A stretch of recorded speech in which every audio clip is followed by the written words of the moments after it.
बिस्मिल्लाहिर्रहमानिर्रहीम। अस्सलाम वालेकुम। कैसे हो आप सब? तो आज मैं बना रही थी दही जमाना, घर में दही जमा रही थी। तो मैंने सोचा क्यों ना इस पे मैं व्लॉग बनाऊं, आप लोगों के साथ शेयर करूं कि दही घर में कैसे जमाई जा सकती है, कैसे।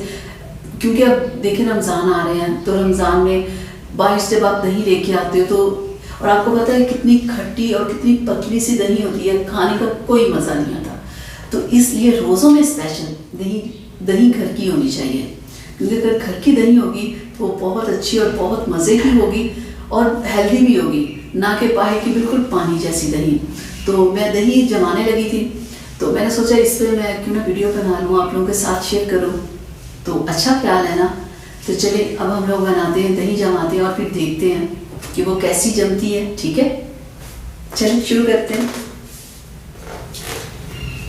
बिस्मिल्लाहिर्रहमानिर्रहीम। अस्सलाम वालेकुम। आज की वीडियो में मैं आपको बताऊंगी कि आप घर में मीठा और गाढ़ा किस तरह से दही जमा सकते हैं, जिसमें पानी बिल्कुल ना हो, दही बिल्कुल खट्टी ना हो और गाढ़ी हो और ऊपर मोटी मोटी मलाई हो। बहुत ही आसान तरीके से आज मैं आपको बताऊंगी कि किस तरह से आप दही को जमाएं और सबसे अपनी तारीफ़ें सुनें। कुछ अहम बातें मैं आज की वीडियो में आपको बताऊंगी। दही जमाने के लिए आपको क्या क्या करना है।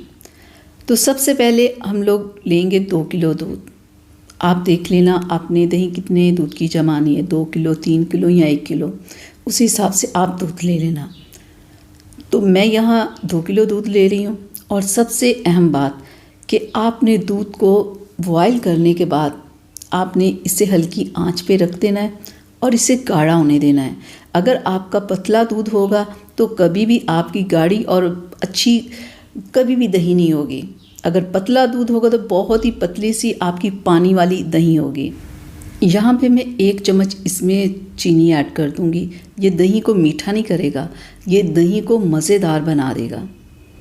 तो ये देखें, हल्की आंच पे मैंने दूध रखा था, तो देखें ये कितना गाढ़ा हो गया। तो अब हम इसे साइड पे रख देंगे ठंडा होने के लिए। तो ये देखिए ठंडा हो गया। तो अब मैं थोड़ी सी दही लेके इससे अच्छे से फेंट लूँगी। ठीक है। और एक सबसे अहम बात कि इतनी सी आपने सिर्फ दही लेनी है। बहुत सारे लोग बहुत ज़्यादा दही लगा देते हैं जमाने के लिए ना, वो सही नहीं होता। दही डालने के बाद इस तरह आपने दूध को फेंटना है, इससे दही भी इसके अंदर अच्छे से हल हो जाएगी और इसके ऊपर मलाई भी बहुत अच्छी आएगी। और जब भी आप दही जमाओ तो ऐसा बर्तन हो जिसके ऊपर ढक्कन हो, वो बहुत सही रहता है। तो अब हम इसमें दूध को डाल देंगे और दूध को आपने थोड़ा सा ऊपर हाथ रख के डालना है, ताकि कि इसके ऊपर थोड़ी झाग आए। वो जो झाग आएगी वो आपकी बहुत ही मोटी मोटी सी आपकी मलाई आएगी। और जब आपने दही को ऐसे जमाना है ना, तो आपने 4 घंटे काफ़ी है गर्मियों में। 4 घंटे के बाद आपने 1 घंटे के लिए जमाने के बाद ना 1 घंटे के लिए आपने फ्रिज में ज़रूर रखना है। बिल्कुल इस तरह से आपने ऊपर कपड़ा डाल देना है और कहीं भी साइड पे आप इसे रखते हैं 4 घंटे के लिए। और उसके बाद आपने इसे निकालना है और फिर आपने फ्रिज में 1 घंटे के लिए रखना है। 1 घंटे के बाद जब आप निकालेंगे तो इस तरह की बहुत ही ज़बरदस्त सी आपकी दही होगी। ये देखें, एक तो आपने इसे झाग ज़्यादा नहीं लगानी। बहुत सारे लोग बहुत ज़्यादा दही लगा देते हैं, उससे भी दही खट्टा होता है। पतले दूध को लगाते हैं, उससे भी दही पतला और मज़े का नहीं होता। ये देखें मैं इधर उधर कर रही हूँ, दही नहीं ना गिर रही, क्योंकि ये बहुत गाढ़ी है। अब मैं आपको चम्मच के साथ निकाल के भी दिखाती हूँ। ये देखें नीचे पानी नहीं ना।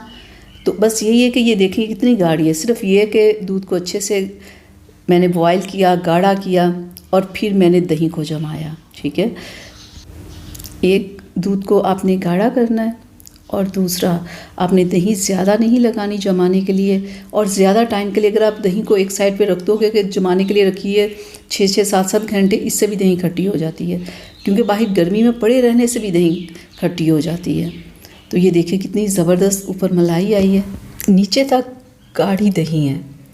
उम्मीद करती हूँ कि मेरी आज की ये वीडियो आप लोगों को अच्छी लगी होगी। तो प्लीज़ लाइक शेयर ज़रूर कीजिएगा। अल्लाह हाफ़िज़।